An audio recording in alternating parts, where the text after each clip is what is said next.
নমস্কার, আমি সুমন আপনাদের সামনে একটি বার্তা নিয়ে চলে এলাম। আপনারা জানেন পশ্চিমবঙ্গের মুখ্যমন্ত্রী শুভেন্দু অধিকারী মহাশয় আমাদের স্কুলের বাচ্চাদের জন্য একটা মিড ডে মিলের বাজেট পাস করেছেন এবং মিড ডে মিলের রান্নার দায়িত্বটা একটা সংস্থাকে দিয়েছে।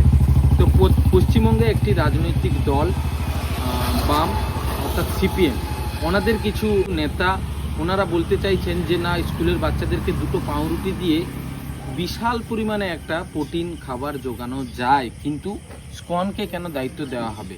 আপনারা বরাবরের জন্য জানেন বাম হচ্ছে হিন্দু সনাতনী ধর্মের বিরোধী। এইটা যদি কোনো মসজিদ বা কোনো মুসলিম কোনো সংস্থাকে যদি এই রান্নার দায়িত্বটা দেওয়া হতো, এতে কিন্তু কোনো প্রকারে বামেরা কোনো অবজেকশান জানাতেন না, কিন্তু যেহেতু স্কনকে দেওয়া হয়েছে তার জন্য এই প্রতিক্রিয়া, এই অবজেকশান। আচ্ছা, কিছুদিন আগে আপনারা জানেন জগন্নাথ মন্দিরের প্রসাদ নিয়ে একটা বিতর্ক তৈরি হয়, আমিও ভিডিও বানিয়েছিলাম। তো জগন্নাথ মন্দিরের প্রসাদটা একটা টেন্ডার দেওয়া হয় একটা সংস্থাকে, যে সংস্থার প্রসাদটা বানিয়ে দিচ্ছেন একজন মুসলিম ভাই।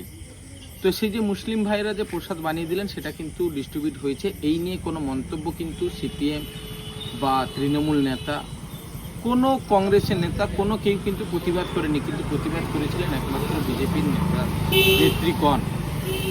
তো বামেদের উদ্দেশ্য হচ্ছে যে এই রকম কোনো কার্যকলাপ সনাতনী ধর্মের লোকেদেরকে দিয়ে যাতে না করা হয়। তাই জন্য আমার ভিডিওর মাধ্যম দিয়ে একটাই বার্তা, বাম হাটাও, বামকে রাখা যাবে না, বাম হাটাও।